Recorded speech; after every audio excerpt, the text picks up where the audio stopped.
안녕하세요. 2027년 세이지 약국 조기 실습생 안서진 한미나입니다. 2027학년도 수능은 2008년생 고3 학생들이 주로 응시하며 2028학년도 대입제도 개편 전 현행 선택형 수능 체제로 치르는 마지막 시험입니다. 실제로 올해 6월 모의평가에서는 졸업생과 검정고시생 등 수험생이 96,931명으로 지난해보다 7,000명 이상 증가했습니다. 입시 경쟁과 불안이 커지면서 수험생과 학부모 사이에서는 ADHD 치료제가 짧은 시간에 집중력을 높여주는 공부약으로 잘못 인식되기도 합니다. 실제 학생들이 집중력 향상을 목적으로 ADHD 치료제를 처방받는 사례는 전 세계적으로 급증하고 있습니다. 영국은 코비드-19 팬데믹 이후 ADHD 약물 처방 건수가 해마다 약 18%씩 증가하였고 한국 또한 최근 몇 년간 처방 사례가 급증하고 있습니다. 식품의약품안전처에 따르면 2024년 기준 메틸페니데이트 처방을 받은 환자는 33만 8천 명으로 전년보다 40.4% 증가했습니다. 전문가들은 처방의 급증이 ADHD 진단의 증가뿐 아니라 약물을 학습 능력 촉진 도구로 오인하는 인식과도 관련이 있다고 보고 있습니다. 그렇다면 ADHD 치료제는 누구에게 필요한 약일까요? ADHD는 단순히 공부에 집중하지 못하거나 의지가 부족한 상태가 아닙니다. 부주의, 과잉 행동 또는 충동성이 지속되고 가정과 학교 등 두 곳 이상의 환경에서 나타나며 학업이나 생활생활에 실질적인 어려움을 일으킬 때 전문가의 종합적인 평가를 통해 진단합니다.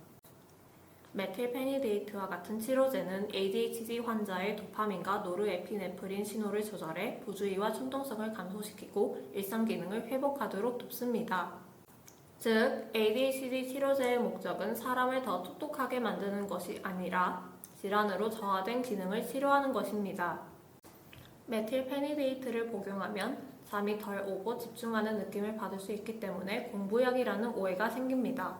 ADHD가 없는 사람들을 대상으로 한 메타 분석에서는 회상, 지속적 주의력, 억제 조절 등 일부 인지 영역에서 작고 단기적인 개선이 확인됐지만 전반적인 효과는 제한적이었으며 실제 학업 성취도나 시험 점수 향상으로 이어지는지는 확인되지 않았습니다.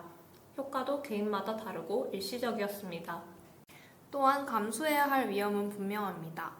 메틸페니데이트에서는 불면, 식욕 감소와 체중 감소, 두통, 복통, 불안과 과민성 등이 나타날 수 있으며 심박수와 혈압이 증가할 수도 있습니다.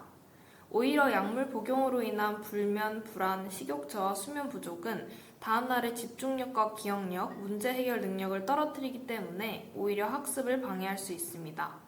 처방보다 많은 양을 복용하거나 더 자주 복용하거나 타인의 약을 학업 목적으로 사용하는 것은 모두 오남용입니다. ADHD 치료제는 의료진이 진단과 건강 상태 확인을 통해 용량을 조절하면서 사용할 때 치료 효과를 기대할 수 있는 약입니다. 그러나 다른 사람의 약을 복용하면 심장 질환이나 정신과적 위험, 복용 중인 다른 약과의 상호작용을 확인하지 못합니다. 따라서 타인의 약을 복용할 경우 의존과 중독, 심각한 정신심혈관계 부작용의 위험도 커집니다. ADHD 치료제 복용 시 체크해야 할 4가지 포인트가 있습니다. 첫째, 약을 복용하는 목적과 치료 목표를 확인합니다.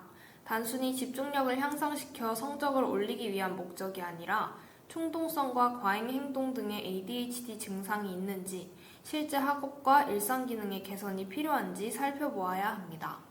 둘째, 처방된 제형과 용량, 복용 시간을 지켜야 합니다. 시험 기간이라고 임의로 증량하거나 추가 복용해서는 안 되며 제형마다 복용법이 다르므로 처방형 제제를 임의로 쪼개거나 씹어서도 안 됩니다. 셋째, 약을 시작한 후에는 효과뿐만 아니라 부작용을 함께 관찰해야 합니다. 식욕과 체중, 수면 시간, 성장, 두통이나 복통, 맥박과 혈압, 불안과 과민성의 변화를 기록하고 특히 소아와 청소년은 성장 상태를 정기적으로 확인해야 합니다. 만일 불면이나 식욕 저하가 지속될 시에는 스스로 약을 줄이거나 중단하는 것이 아니라 복용 시간이나 제형, 용량 조절이 필요한지 전문가와 상담해야 합니다. 특히 흉통과 실신, 지속적으로 심한 두근거림, 환각이나 조증, 경련과 같은 급격한 정신상태 변화가 나타날 경우 즉시 의료진에게 알려야 합니다.